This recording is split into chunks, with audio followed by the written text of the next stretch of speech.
цвет ряда шторм 155-й.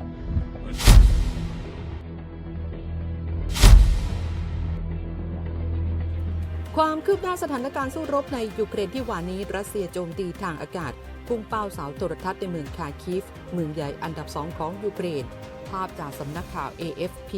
แสดงให้เห็นเสาสีขาวแดงสูง240 เมตรพังลงมากองบนพื้นขณะคลิปที่แชร์ในโลกโซเชียลมองเห็นเสาอากาศขนาดใหญ่จากไกลๆโดนโจมตีจนควันสีเทาพวยพุ่งส่วนบนของเสาพังลงมาทางการท้องถิ่นระบุว่าผลจากการโจมตีทำให้การแพร่ภาพอากาศทีวีดิจิทัลขัดข้องไม่มีผู้ได้รับบาดเจ็บด้านสื่อรัสเซียรายงานว่าสิ่งปลูกสร้างที่โดนโจมตีครั้งนี้กองทัพยูเครนใช้เป็นที่สำหรับเก็บยุทโธปกรณ์รวมถึงเสาสื่อสารสำหรับใช้ป้องกันทางอากาศก่อนหน้านั้นกระทรวงกลาโหมรัสเซียประกาศว่าทหารรัสเซียได้ยึดหมู่บ้านโนโวมีไคลิฟกาที่อยู่ห่างเพียง 20 กิโลเมตรจากเมืองบูเกลดาที่กองทัพรัสเซียพยายามจะยึดเป็นที่ต่อไป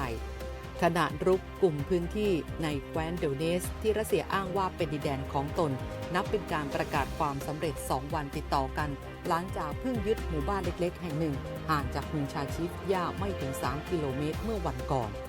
สำหรับเมืองชาชิฟยากำลังกลายเป็นสมรภูมิสำคัญในเวลานี้เพราะหากควบคุมเนินยุทธศาสตร์ในเมืองนี้ได้ก็จะเป็นการเปิดเส้นทางเข้าสู่เมืองสำคัญอื่นๆในดอนบาสทางตะวันออกของยูเครนเจ้าหน้าที่ยูเครนเตือนว่ารัสเซียจะโหมหนักเพื่อยึดคืนพื้นที่ให้ได้มากที่สุดรวมถึงพื้นที่ใกล้เมืองคาคิฟในอีกไม่กี่สัปดาห์ข้างหน้าขณะที่กรีโลบูดานอฟหัวหน้าหน่วยข่าวกรองของกองทัพยูเครนให้สัมภาษณ์กับ BBC ภาคภาษายูเครนคาดการณ์ว่าแนวรบด้านตะวันออกจะเป็นสถานการณ์ที่ยากลำบากอย่างมากตั้งแต่กลางเดือนพฤษภาคมเป็นต้นไปหลังจากที่กองกำลังยูเครนพยายามต้านทานกองกำลังรัสเซียมานานหลายเดือนในสภาพที่เสียเปรียบกว่าทั้งกำลังพลและอาวุธคาดว่าอีกไม่ช้าฝ่ายตรงข้ามจะโหมรบรุกหนักขึ้นแต่ก็เสริมว่าสถานการณ์แนวหน้าจะแย่ลงสำหรับกองทัพยูเครนแต่จะไม่ถึงขั้นหายนะการให้สัมภาษณ์ของบูดานอฟมีขึ้นเมื่อวันที่ 19 เมษายนก่อนที่สภาผู้แทนราษฎรสหรัฐจะผ่านร่างกฎหมายให้ความช่วยเหลือทางอาหารแก่ยูเครน 61,000 ล้านดอลลาร์แต่หนังสือพิมพ์ Financial Times รายงานอ้างเจ้าหน้าที่อาวุโสยูเครนว่าความช่วยเหลือก้อนนี้อาจจะช่วยให้ยูเครนเข้มแข็งขึ้นจากการได้เติมอาวุธและกระสุนที่ขาดแคลนแต่ก็ไม่เพียงพอสำหรับการหยุดรัสเซียหรือพลิกสถานการณ์ในแนวหน้าได้เช่นเดียวกับดมิทรี เพสคอฟโฆษกทำเนียบเครมลินที่บอกว่าเงินและอาวุธจากตะวันตกจะไม่ทำให้พลวัตแนวหน้าที่รัสเซียกำลังได้เปลี่ยนแปลงไปแต่เป็นชาวยูเครนที่จะบาดเจ็บล้มตายมากขึ้นและจะพ่ายแพ้หนักกว่าเดิมผู้ที่ได้ประโยชน์ตัวจริงก็คืออุตสาหกรรมอาวุธของอเมริกันส่วนเซอร์เกย์ ลาฟรอฟรัฐมนตรีต่างประเทศรัสเซียเตือนว่าการสนับสนุนจากชาตินิวเคลียร์ตะวันตกทั้งสหรัฐอังกฤษและฝรั่งเศสที่ให้กับยูเครนมีแต่จะเพิ่มความเสี่ยงในเชิงยุทธศาสตร์สู่การเผชิญหน้าทางทหารโดยตรงระหว่างมหาอำนาจนิวเคลียร์ของโลก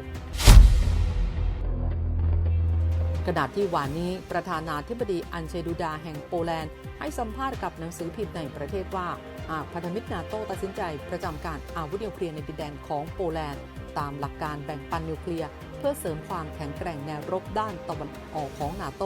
โปแลนด์ก็พร้อมที่จะทำดูดากล่าวว่าการนำอาวุธนิวเคลียร์เข้ามาประจำการในโปแลนด์เป็นหัวข้อหารือระหว่างโปแลนด์กับสหรัฐมาระยะหนึ่งแล้วเมื่อถูกถามถึงเรื่องนี้ก็ขอประกาศเลยว่าโปแลนด์มีความพร้อมโดยให้เหตุผลว่ารัสเซียเองก็เสริมแสนยานุภาพในคาลินินกราดที่มีชายแดนติดกับโปแลนด์และลิทัวเนียมากขึ้นเรื่อยๆทั้งยังเคลื่อนย้ายอาวุธนิวเคลียร์ไปยังเบลารุสด้วยโปแลนด์เป็นประเทศสมาชิกนาโตที่ให้การสนับสนุนยูเครนอย่างแข็งขันโดยมีพรมแดนติดกับทั้งแคว้นคาลินินกราดของรัสเซียและเบลารุสพันธมิตรเหนียวแน่นของรัสเซียประธานาธิบดีโปแลนด์ให้สัมภาษณ์เรื่องนี้หลังกลับจากนิวยอร์กเพื่อร่วมประชุมที่สหประชาชาติและยังได้หารือสถานการณ์สงครามยูเครนกับอดีตประธานาธิบดีโดนัลด์ทรัมป์ก่อนหน้านั้นเมื่อเดือนมีนาคมเขาเพิ่งเยือนกรุงวอชิงตันดีซีเพื่อหารือกับประธานาธิบดีโจไบเดนคดีประธานาธิบดีปูตินเคยให้เหตุผลตัดสินใจย้ายอาวุธนิวเคลียร์เชิงยุทธศาสตร์ไปไว้ในประเทศเพื่อนบ้านเบลารุสเมื่อปีที่แล้วเป็นเพราะ อังกฤษตัดสินใจจัดหากระสุนยูเรเนียมด้อยสมรรถนะให้กับยูเครนนอกจากนี้สหรัฐเองก็เก็บอาวุธนิวเคลียร์ไว้ในยุโรปเป็นเวลาหลายปีแล้วปัจจุบันสหรัฐประจำการอาวุธนิวเคลียร์ในสมาชิกนาโต5ประเทศได้แก่เบลเยียมเยอรมนีอิตาลีเนเธอร์แลนด์และตุรกี มาร่วมสนับสนุนท็อปนิวส์นำเสนอความจริงได้แล้ววันนี้เพียงกดปุ่ม Super Thanks แล้วเลือกจำนวนเงินตามที่ต้องการได้เลยครับขอบคุณครับ